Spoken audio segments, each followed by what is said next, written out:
Terminamos con la que se relacionaba con los diseños y ahora pasamos más a los problemas propios de la medición, o sea, lo que está más vinculado con el desarrollo de los indicadores y cómo acercarnos a construir instrumentos. El tema de hoy, de esta parte de la clase de hoy, es el tema de la operacionalización y vamos ya a la presentación.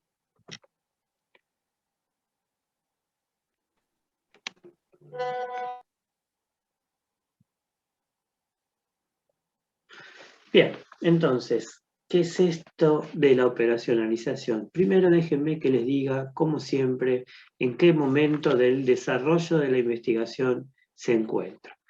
Y es en ese punto tan novedoso, podemos llamar, que se denomina de indicadores. ¿Qué son los indicadores? Bueno, al final de la clase espero que les quede claro, pero es un puente, vamos a decirlo por ahora sí, que se construye entre los conceptos propios del marco teórico y los instrumentos. ¿Qué es el instrumento? Para decirlo de manera muy concreta. Un instrumento puede ser una guía de entrevista, un instrumento puede ser una guía de observación, un instrumento puede ser una encuesta.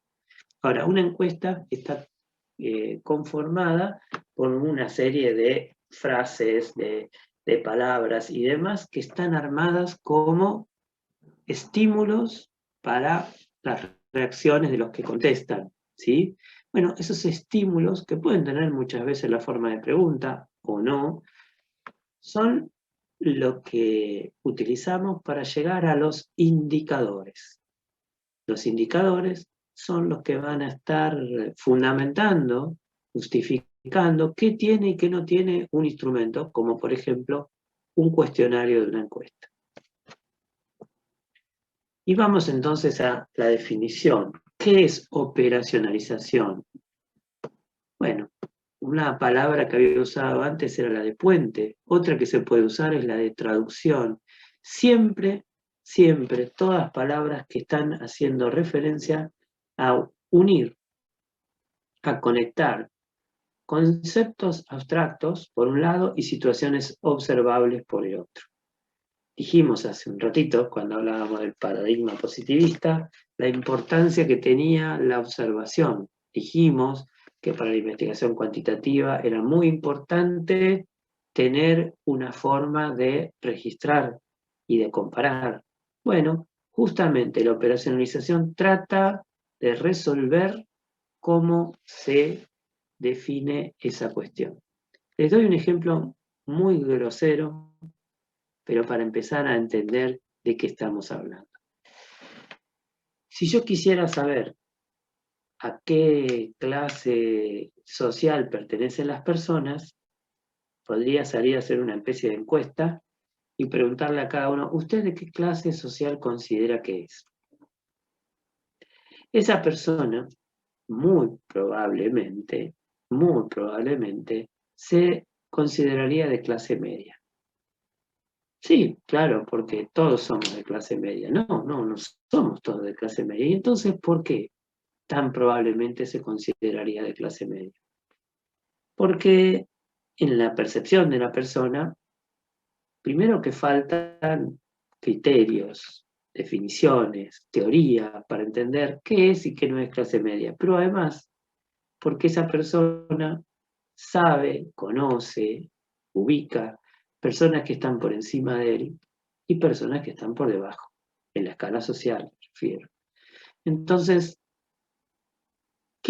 ¿cuál es el problema en ese caso? Y el problema en ese caso es que la percepción que cada uno tiene de sí mismo, de su posición en la sociedad, no diría que es una mentira, pero sí diría que es ciertamente deformada, que es ciertamente sesgada, y que desde ese punto de vista no nos va a dar buenos resultados, no nos va a servir.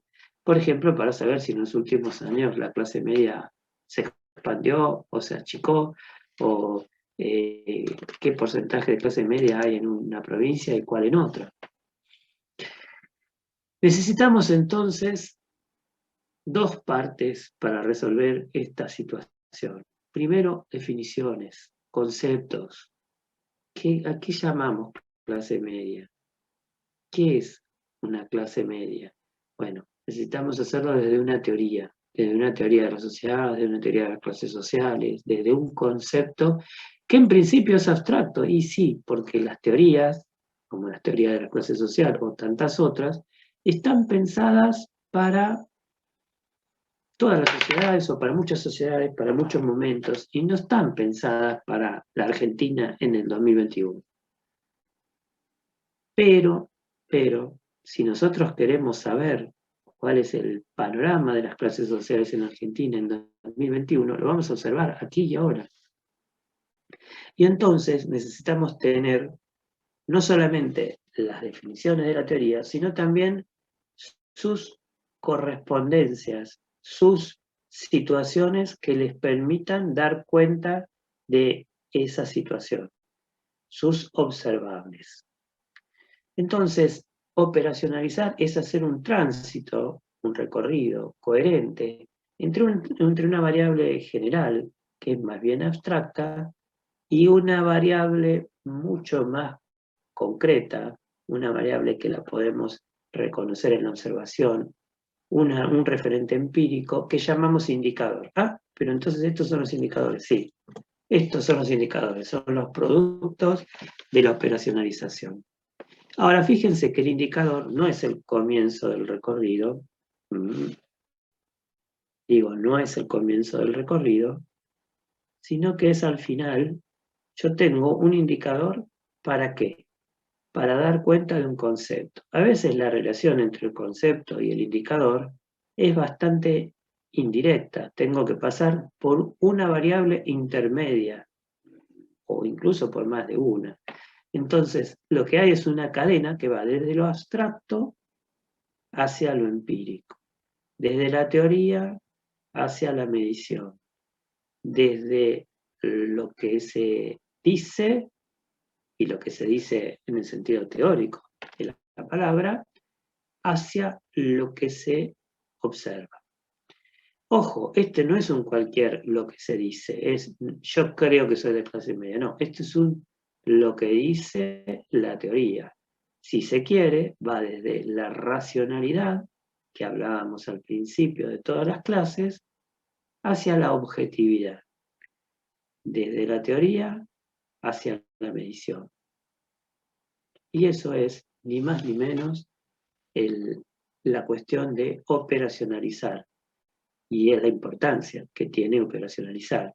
Si yo no quisiera medir nada y simplemente me dedicara a la teoría, bueno, vivo en este mundo de los conceptos. Si yo quisiera hacer observaciones, como si fuera un periodista, digo, pero no quiero probar teorías, no quiero hacer una investigación científica, entonces me puedo quedar con cualquier indicador. Salgo a la calle, veo que alguien tiene el pelo corto y pienso, esa persona es de clase media. ¿Por qué? Porque tiene pelo corto. ¿Pero qué es para mí la clase media?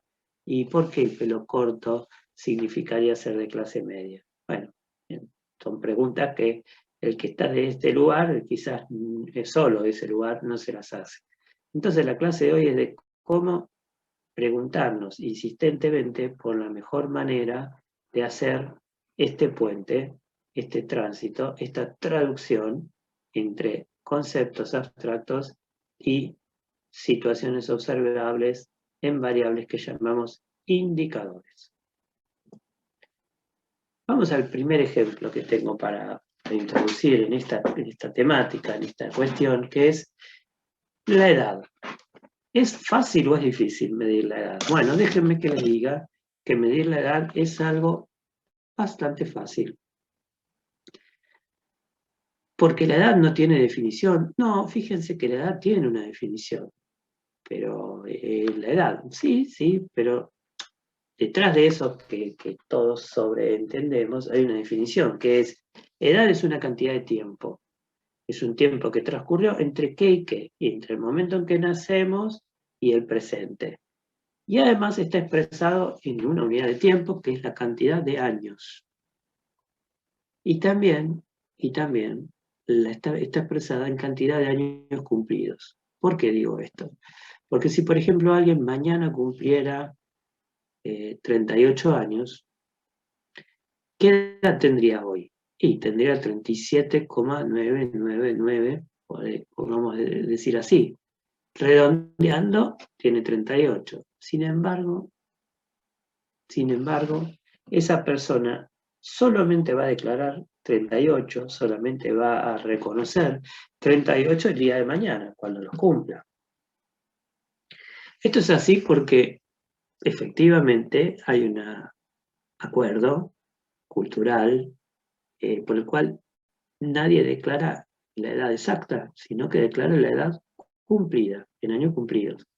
No es que estamos mintiendo, engañando, distorsionando, no, es simplemente una convención, una costumbre, si se quiere, y es, bueno, es lo que se entiende. Entonces se entiende que una persona tiene 38 años desde el momento que los cumple hasta el día previo a cumplir 39. ¿Por qué? Porque es el tiempo que transcurrió entre el momento del nacimiento y el presente expresado en cantidad de años cumplidos. Bien. Esta norma la tenemos tan internalizada que yo ahora les estoy hablando de esto y ustedes piensan, mira vos, ¿qué necesidad de retorcer tanto o algo? Pero tiene que ver con analizar y con ponerse en refina a decir, bueno, ¿hay alguna chance de que si yo le pregunto la edad a alguien y un tercero le pregunta la edad a la misma persona, tengan diferentes respuestas? Y no, en la medida en que lo pregunten el mismo día, por ejemplo, y en la medida que no pase nada muy especial, la respuesta que van a obtener uno y otro va a ser la misma. Entonces, hay una buena manera, si se quiere, de cada uno de nosotros de reconocer la propiedad. Pero además, pénselo de esta forma. ¿Alguna vez a alguien le pueden preguntar, por ejemplo, ¿te parecen interesantes las clases de metodología? Y el otro puede contestar, ¿en qué sentido? Y el otro le puede decir, bueno, interesantes en el que te sirven para que después te vaya bien en el examen. Sí, en ese sentido sí.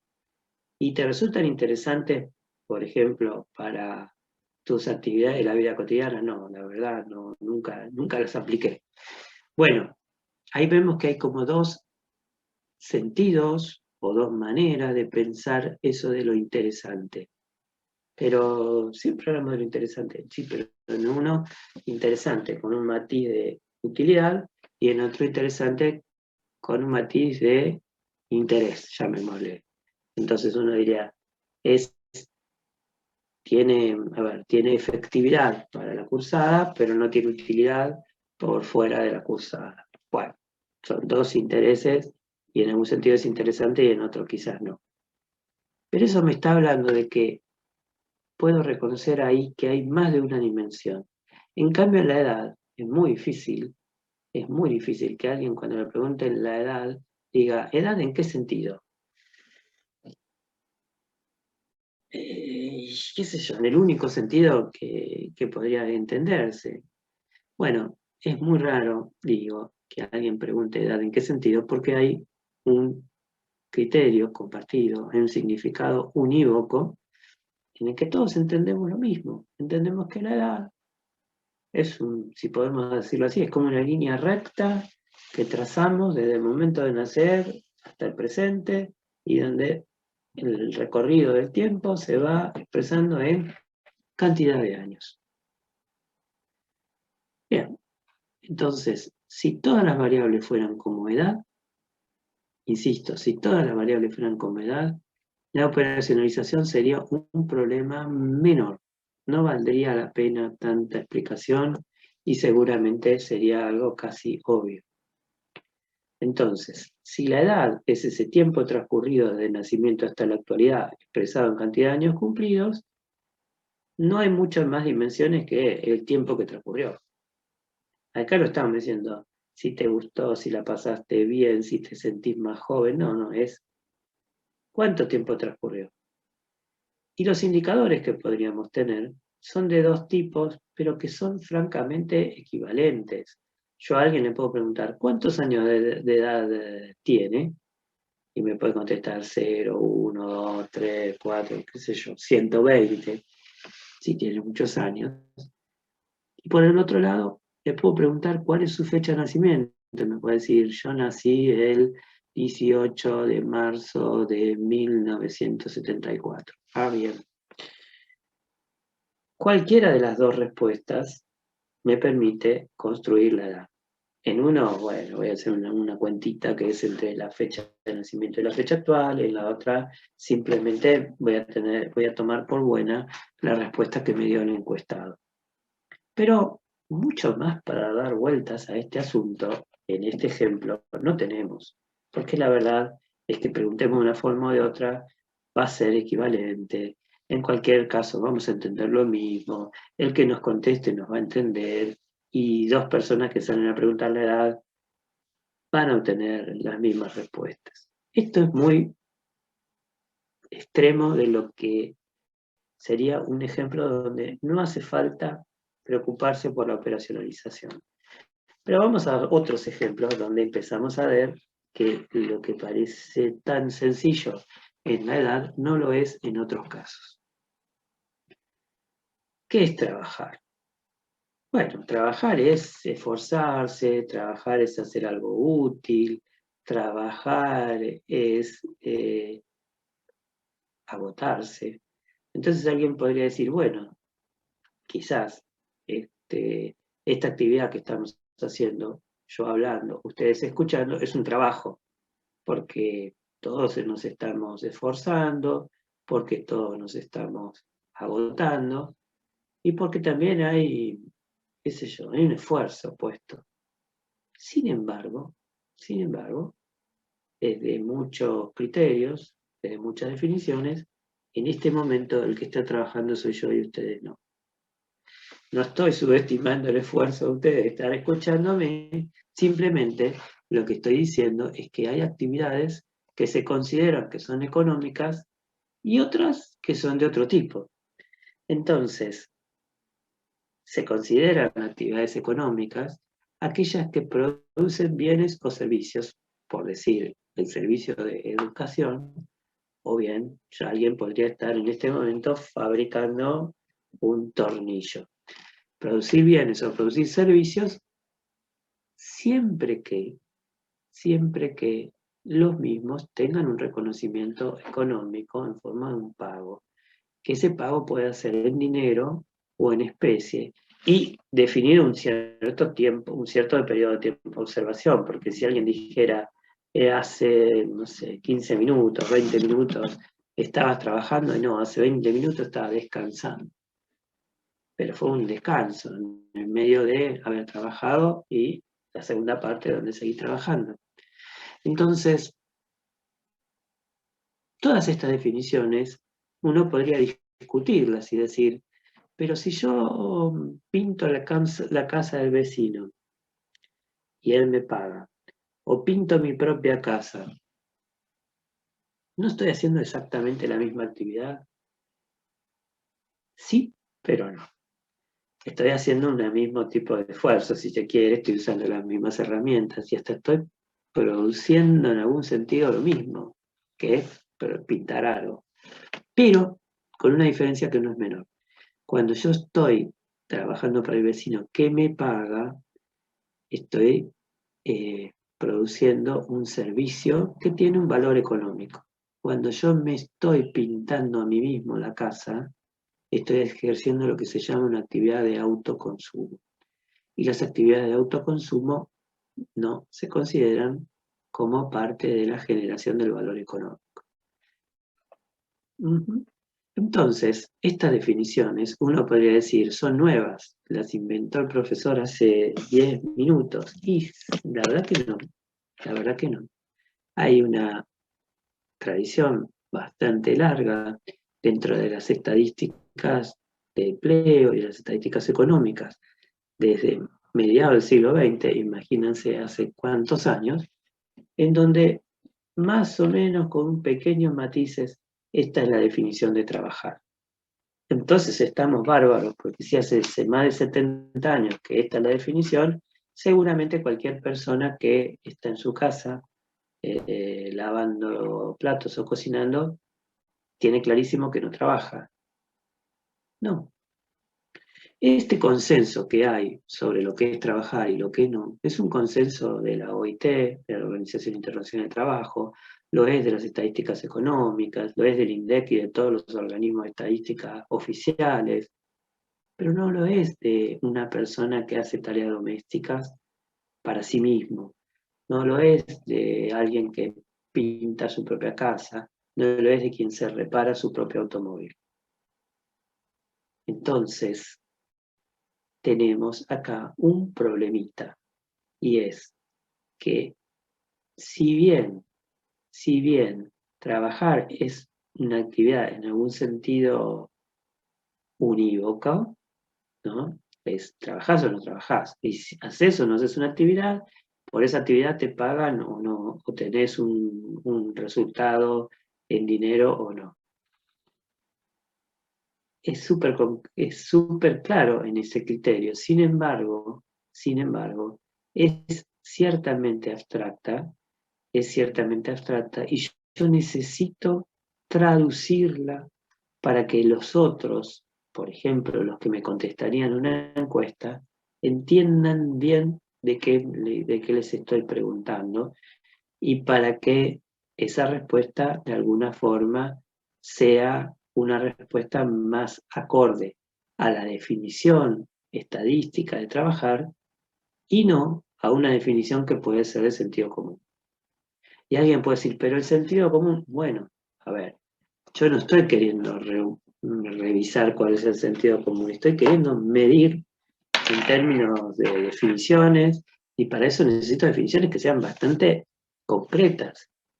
Entonces, si en todos los lugares del mundo, y si hace más de 70 años, las actividades de autoconsumo no se cuentan como trabajo, tengo que ser muy claro a la hora de preguntar para que nadie se vaya a confundir y nadie vaya a entender que eso es una actividad laboral. Cuando en un país dicen que hay una cierta tasa de desocupación, lo dicen porque las personas están descansando todo el tiempo. No, no están descansando, pero no consiguen y están buscando activamente tener un empleo a cambio del cual, o una actividad a cambio del cual reciban algún pago. No solo en dinero, ¿no? Puede ser dinero o incluso en especie, pero algún tipo de reconocimiento económico.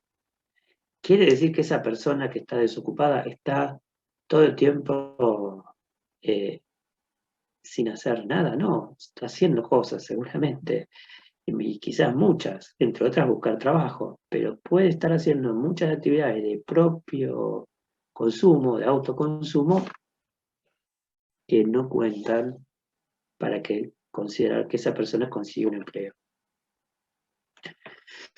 Bueno, entonces acá el problema, el desafío es cómo hacemos para que el que nos escucha y nos va a contestar una pregunta entienda igual que nosotros lo que nosotros queremos medir. Porque si no va a haber un diálogo de sordos. Yo le pregunto si trabajo y él me va a contestar que hizo algo que él cree que trabajó, que es trabajo, pero que desde mi pregunta no lo hubiese sido. Entonces necesito que la pregunta esté aclarada por todas las definiciones del caso. Bueno, alguien podría decir, una estrategia es decirle, espera que te leo la definición de OIT y después contéstame. Puede ser. Sin embargo, esto se resuelve más bien de otra manera. Por ejemplo, en los últimos censos de población, atentos a esta situación de que el trabajo informal o el trabajo precario puede ser muchas veces subdeclarado, se combinaron estas dos preguntas. ¿Realizó alguna actividad pagada en dinero o en especie por al menos una hora en la última semana? Fíjense lo larga que es la pregunta, pero también lo puntillosa que es. Está diciendo, si esa actividad fue pagada, puede ser en dinero o le dieron algo a cambio de lo que trabajó. que no sea plata. Vale uno como el otro. No me importa si tuvo la jornada de 40 horas semanales o de 8 horas diarias. Si lo hizo por 1 hora y lo consiguió, es suficiente. Si lo hizo en la última semana, porque si no es, bueno, trabajaste y sí, alguna vez trabajé, pero no es lo mismo si lo hizo la última semana, si lo hizo hace 5 semanas, si lo hizo hace 16 semanas y hace 3 años que no tiene un trabajo con estas características, un trabajo. Bien, entonces, esa pregunta así de puntillosa sirve para incluir las changas. Ah, las changas son trabajos, sí, las changas son trabajos. Sirve para incluir los trabajos que pueden ser en el propio domicilio. Si, por ejemplo, alguien prepara empanadas para vender y las vende, no importa que no lo hizo en una cocina industrial. Lo importante es que esa actividad tuvo un valor económico. Entonces, estuvo trabajando. No importa que haya trabajado en la casa del vecino. No importa que haya trabajado en la calle con venta ambulante o en el tren. No importa el lugar, no importa la estructura, no importa si tuvo una jornada de trabajo regular, no importa si esa jornada fue brevísima o breve. Lo importante es si esa actividad formal o informal, en su casa o fuera de su casa, con una jornada pautada o una jornada irregular, lo importante es si se produjo en un cierto periodo, en la última semana, y a la vez si tuvo un reconocimiento económico, en dinero o en especie. Pero fíjense que además incluye una pregunta de, ¿estuvo de licencia por vacaciones o enfermedad contemplada por un contrato vigente? ¿Por qué? Porque si lo que yo quiero indagar es si alguien tiene trabajo, incluye las personas que estuvieron de vacaciones porque esas vacaciones están pagas, o incluso si tuvo de licencia por enfermedad, porque esa licencia por enfermedad también está paga. Ojo, si alguien es un vendedor ambulante y se toma un descanso de unos días, bueno, en realidad no estuvo trabajando porque esa actividad nadie se la paga. Ahora, si tiene una relación de dependencia, si tiene un contrato, si el descanso está reconocido y ese descanso está pagado, bueno, tenemos que decir que esa persona tuvo trabajo. No hizo esfuerzo, no hizo una actividad productiva, pero tuvo trabajo. Entonces, fíjense todas las vueltas que dimos para llegar a 2 indicadores, a 2 preguntas que son bastante claras, digamos así, bastante concretas, bastante tangibles, que sirven para expresar lo que por detrás es una definición mucho más amplia, general. Entonces, quizás en otros países, en otras sociedades, no sea necesario aclarar al menos 1 hora en la última semana, porque quizás haya otras sociedades donde no existen personas que hagan changas. O quizás haya sociedades donde no existe pago en especie, entonces si es necesario aclarar eso. Pero justamente lo que los indicadores hacen es adaptarse a la realidad que tienen que medir. Y si en Argentina hay actividades que no son pagadas con dinero, sino con mercadería, por ejemplo, eso tiene que ser incluido como tal. Y si hay actividades que son tan mínimas que pueden tener 1 hora de trabajo en la semana, también tienen que ser incluidas. Bueno, todo esto que es un buen ejemplo de las dificultades de operacionalizar un concepto que es abstracto, como el de trabajar, aun cuando todos tengamos una idea bastante definida de lo que pensamos que es trabajar, pero lamentablemente no siempre esas definiciones coinciden y muchas veces no coinciden con una definición más establecida, con una definición, por ejemplo, de las estadísticas de laborales, como las que tienen las recomendaciones internacionales. Pero vamos a un ejemplo recontra fácil. Yo quisiera, por ejemplo, clasificar las viviendas en las que viven las personas. Entonces digo, bueno, hay viviendas buenas, viviendas regulares y viviendas malas. Fácil. Es fácil. Viviendas mejores y viviendas peores y algunas que están en el medio. Pero no es tan fácil. No es tan fácil porque no sé cuántos de ustedes últimamente o en algún momento salieron a buscar para comprar, para alquilar una vivienda y habrán visto que los precios, que es una manera, entre otras, de calificar a las viviendas, los precios no dependen de una sola cosa. Por ejemplo, un aspecto que hace al valor de la vivienda es con qué está construida. No va a valer lo mismo si está construida con materiales de buena calidad que si está construida con chapas de plástico. Y no, porque una tiene más solidez, la otra tiene menos, una protege más del frío, del calor, la otra menos, ¿no? Sin embargo, dentro del mundo de las viviendas construidas con ladrillos, hay un universo de valores, de precios posibles. Entonces, ¿sirve para entender el valor de la vivienda en material? Sí, pero hasta un punto, no solamente. Entonces, nos metemos un poquito más y vamos a decir, pero un momento, hay viviendas que tienen gas de red y otras viviendas que tienen una instalación de gas porque todavía no está el gas de red, pero que usan tubos y tienen toda la conexión de gas por dentro de la casa, no pasa por el frente de un caño de gas de red, pero sí tienen unos tubos y tienen una instalación de gas más o menos parecida a la que tendría una vivienda con gas de red. Ajá. Pero hay otras viviendas que tienen garrafas, porque no tienen caños de gas por dentro. ¿No? Eso no es lo mismo. Y hay otras viviendas que se solucionan sus problemas de combustible para cocinar, para calefaccionarse y demás con leña. Pero esas son situaciones muy diferentes. Y sí, son situaciones diferentes que tienen que notarse y que hacen que una vivienda valga más que otra o menos que otra.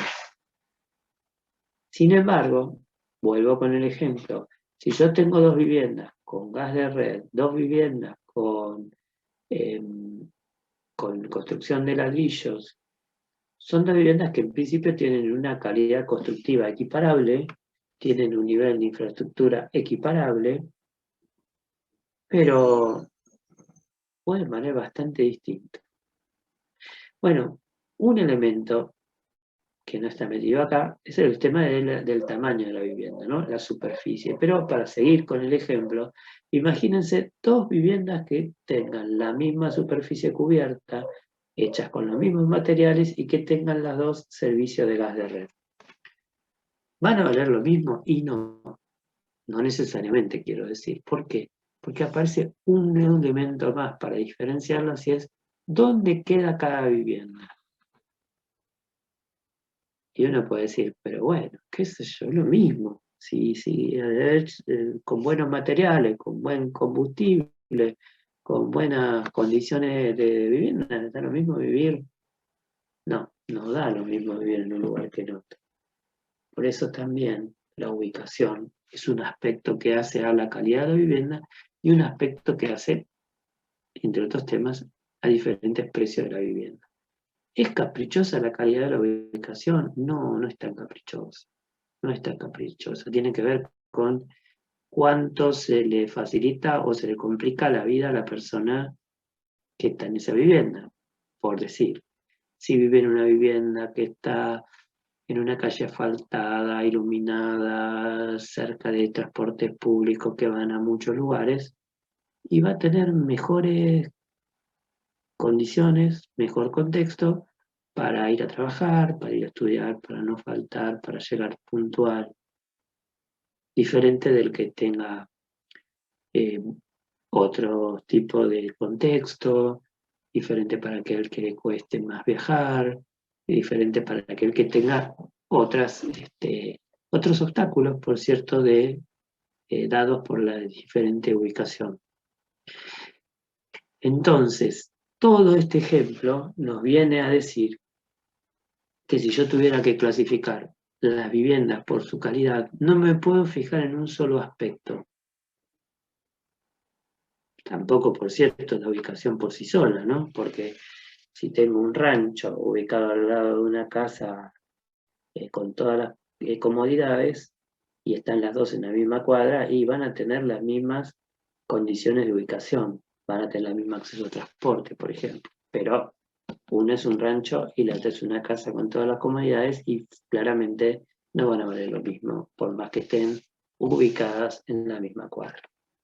Entonces, recapitulando, una vivienda es un conjunto de situaciones que las tengo que mirar todas y no puedo dejar ninguno a un costado, porque si me pierdo alguna, no estoy dando cuenta de todo lo que el concepto de la calidad de la vivienda implica.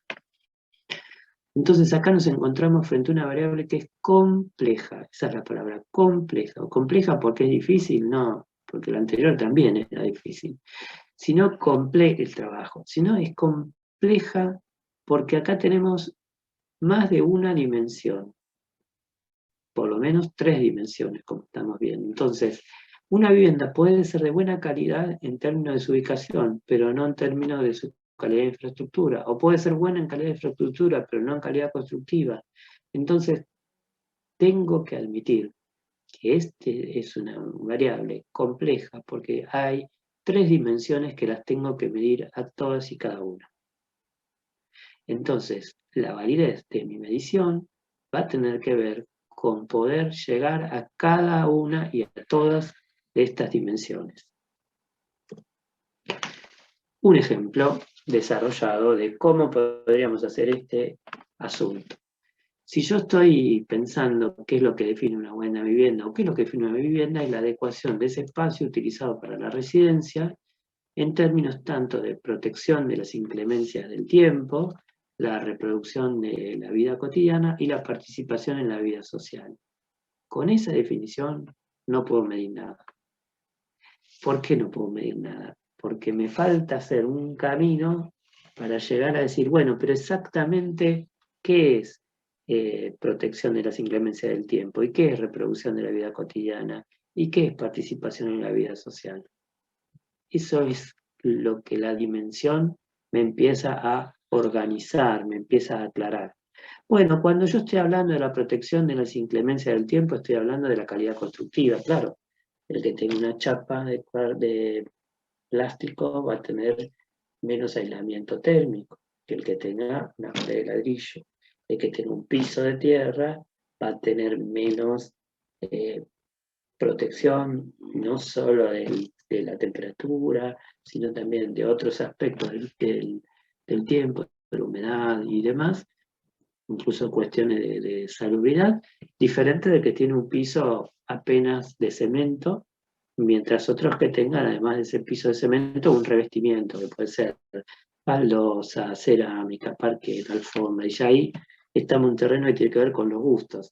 Pero digo, más allá de que si a alguno le gusta la baldosa, o a otro le gusta la cerámica, o a otro le gusta el parquet, o le ponen una alfombra, lo importante de todos estos ejemplos, equivalentes entre sí, es que ahí hay, entre la tierra y lo que uno pisa, hay una capa de cosas que hace que haya más protección, más posibilidades de mantener la higiene, más sanidad, en fin.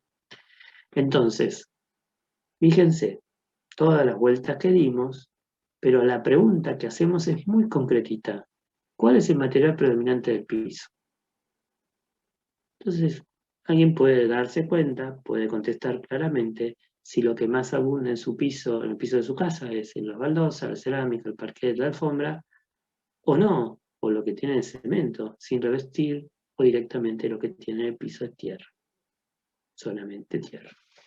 Entonces, fíjense que acá estamos haciendo un recorrido completo, desde lo más abstracto hasta lo más palpable, lo más concreto. El piso de tierra es el indicador concreto de una situación deficitaria en términos de la protección de inclemencia del tiempo que podríamos tener en una vivienda.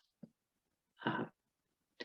El camino similar lo tendríamos que hacer para lo que es la reproducción de la vida cotidiana. ¿Y qué es la reproducción de la vida cotidiana? Bueno, una vivienda no me interesa vacía, me interesa con gente adentro, y la gente adentro puede estar más o menos cómoda, más o menos expuesta a enfermedades, según, por ejemplo, qué combustible utiliza habitualmente para cocinar. Entonces, no es lo mismo que tenga gas de red o gas de tubo instalado, o gas envasado móvil, lo que se llamaría una garrafa, o que el combustible que use sea leña o carbón. Son situaciones diferentes que hablan de calidades diferentes de infraestructura de servicios. Por último, para la participación en la vida social, esto que lo medíamos a través de la calidad de la ubicación, por pensar en un indicador muy concreto, yo le podría preguntar a alguien, ¿tiene un servicio regular de transporte público a menos de 1000 metros? A menos de 10 cuadras, si es en un lugar urbano, a menos de 1 kilómetro. Bueno, la respuesta puede ser sí o puede ser no, y se imaginan que no es lo mismo para el que tiene un transporte más o menos cerca de aquel que tiene un transporte a más de 1 kilómetro. Si un día llega tarde, se le hace tarde, tiene que llegar hasta el transporte, si un día llega tarde cuando vuelve el transporte. Bueno, son todas condiciones que hacen diferente la posibilidad de participar en el trabajo, en la educación o en la vida social en general. Bueno, este es un ejemplo que acabamos de dar porque lo que queríamos mostrar es cómo una variable puede ser compleja y en este ejemplo hay distintas dimensiones. Y esto nos advierte que si yo a alguien le preguntara de qué calidad es su vivienda, no puedo contestarla de una sola vez, porque tengo que mirar por lo menos 3 cosas distintas. Esta es la pregunta de, ¿la calidad de tu vivienda es buena? ¿En qué sentido? Bueno, hay que ver, porque por ahí es buena en uno, pero no en otro, o es buena en 2, pero no en los 3, o es buena o más o menos en las 3. Y vamos al último ejemplo de la noche, que es el nivel socioeconómico del que habíamos empezado a hablar, ¿no?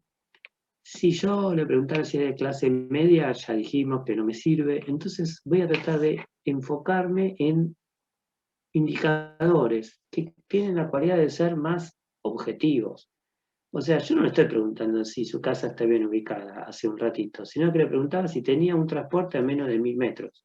Yo no le estoy preguntando si su casa está bien equipada, le estoy preguntando qué combustible usa principalmente para cocinar. Si lo estoy preguntando, pero con otras palabras. En vez de pedirle que él se autodefina, yo le digo que me cuente concretamente cómo vive y yo me encargo después de calificarlo. En el nivel socioeconómico necesitamos lo mismo.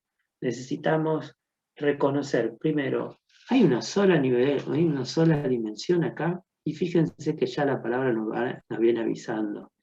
El nivel de vida lo podríamos distinguir en 2 dimensiones. Una que es social, por eso hablamos de nivel socio, y otra que es económica.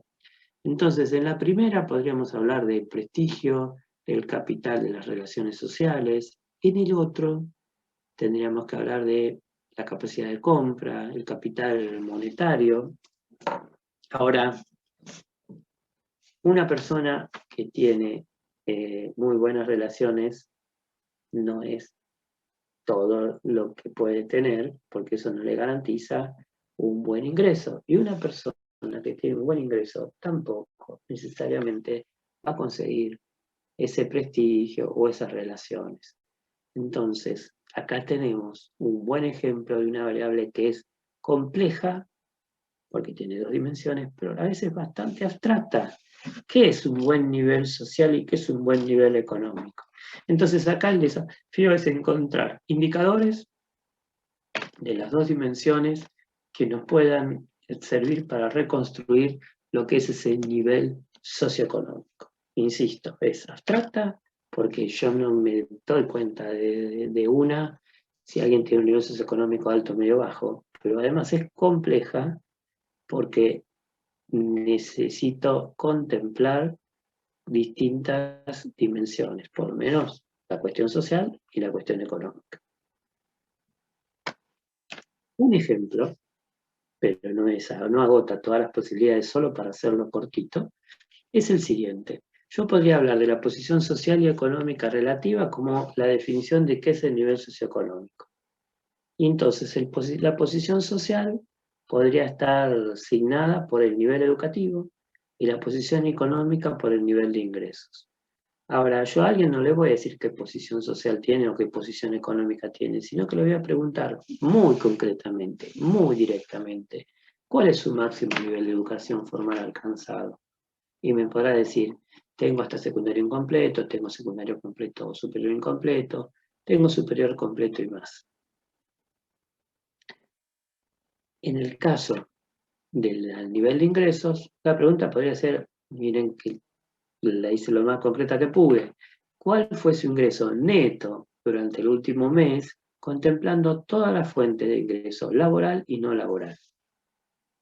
Entonces acá las categorías podrían ser hasta 60.000 pesos, de 60.001 a 200.000, más de 200.000. Fíjense que no me alcanza con ver solo cuánto gana, ni tampoco me alcanza con ver cuál es el nivel educativo que tiene. Obviamente la posición más alta la van a tener los que tengan alto ingreso y alto nivel educativo. Y la más baja, los que estén en las dos categorías inferiores de ambas posiciones.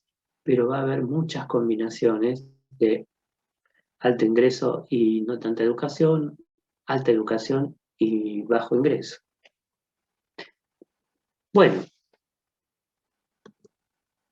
todo esto fue una introducción para pensar por lo abstracto, por lo complejo, por lo abstracto y lo complejo, que fue lo que vimos en trabajar, nivel de calidad de la vivienda, en nivel socioeconómico, y aún sabiendo que hay situaciones como la que vimos hace mucho, hoy, que es la de edad, donde de pronto la operacionalización no es una gran dificultad. Pero en general, ¿qué es operacionalizar? Es este proceso de traducción que tiene un conjunto de pasos. El primero es representar el concepto, esto es, expresar en una noción teórica los rasgos que se presentan en la realidad. Entonces, es definir, ¿desde dónde voy a definir qué es una buena vivienda? ¿Desde dónde voy a definir qué es una posición socioeconómica? ¿Desde dónde voy a definir lo que es trabajar? Hay diferentes definiciones, sí, a veces hay teorías que compiten, hay cambios, hay modificaciones, hay discusiones, claro que sí. Pero lo que yo tengo que tener claro, para que mi resultado tenga sentido, es cuál de todas las definiciones posibles estoy asumiendo. Porque después voy a quedarme ahí y voy a hacer todas mediciones coherentes con esa medición. Necesito especificar el concepto, ese segundo paso. ¿Por qué? Porque si el concepto es complejo, va a tener más de una dimensión. Entonces, la calidad de la vivienda no tenía una sola dimensión, tenía tres. El nivel socioeconómico no tenía una dimensión, tenía dos. Entonces, yo tengo que especificar el concepto. A veces, como en la edad, como en el trabajo, no hay más de una dimensión. Pero si las hubiese, tengo que reconocer cuántas y cuáles son esas dimensiones. Después tengo los indicadores. ¿Qué son los indicadores? Son variables empíricas, variables concretas, que tienen que ser válidos para reflejar esa realidad que pretendo observar. Voy a tener indicadores, por menos uno, para cada una de las dimensiones si la variable fue compleja. Y aún si la variable no fuera compleja, quizás pueda tener más de un indicador, como en el ejemplo de trabajo, que tenía una sola dimensión, pero usaba dos indicadores. Finalmente, como voy a tener uno, no siempre uno, sino muchas veces voy a tener dos, tres o más indicadores, tengo que construir una medida resumen. Esto es, ¿cómo hago para sintetizar lo que me dicen distintas medidas que hice? ¿Qué pasa si tiene mucha educación y poco ingreso? ¿Y qué pasa si tiene mucho ingreso y poca educación? ¿Cómo resuelvo esa disparidad que tengo entre uno y otro? Bueno, lo que tengo que pensar para esto es buscar una forma de sintetizar, de resumir todo eso en un mismo resultado. Antes de avanzar un poquito en esta cuestión, repaso dos aspectos que están sueltos por ahí, que es la idea de la operacionalización múltiple. ¿Qué es la operacionalización múltiple? Bueno, fíjense que en el ejemplo de trabajo no nos alcanzaba solo con preguntar si había trabajado al menos una hora, sino que también necesitaba preguntar por la licencia por enfermedad o por vacaciones. En otros casos, puedo necesitar más de un indicador para una misma dimensión. Por ejemplo, para la calidad constructiva quizás no me alcance con ver el material del piso y me sirva de ver también el material del techo y el material de la pared. ¿Por qué no? Entonces, cuanto más indicadores tomo de una misma dimensión, estoy construyendo lo que se llama una operacionalización múltiple. No estoy hablando de que hay distintas dimensiones. No, va de suyo que si tengo distintas dimensiones, tengo distintos indicadores. Pero aún dentro de una sola dimensión, puedo tener varios indicadores que me producen ese efecto de mejorar, de reforzar la validez de lo que estoy reflejando. Voy al ejemplo de la vivienda. Si la vivienda tiene techo de chapa porque es el estilo de las viviendas de ese barrio, pero no es una construcción precaria, sino que por el contrario, tiene paredes de mampostería, tiene el piso revestido con parquet y además debajo del techo de chapas nuevas, digamos, tiene un revestimiento, un aislamiento que hace que la casa no esté expuesta a la humedad o al frío o al calor extremo. Entonces tengo que decir que si solamente hubiera mirado las chapas de esa casa para decir la calidad que tenía, hubiera cometido un error. Entonces, es más difícil que yo me equivoque si miro al mismo tiempo dos o tres características de una misma dimensión, porque ahí es como más concreto. Les voy a dar un ejemplo de la vida de los estudiantes muy cercano. Si yo les hago una sola pregunta en un examen, puede ser justo la pregunta que no saben o justo la que saben. Ahora, si yo les hago 2 preguntas, 3 preguntas, 10 preguntas y saben todas, y mucha casualidad no hay. Si yo hago 10 preguntas y no saben ninguna, y tampoco hay mucha casualidad. Entonces, el tema de tener varios estímulos, varios indicadores, varias observaciones, incluso de una misma dimensión, sirve para reforzar el sentido, la validez de lo que estoy midiendo.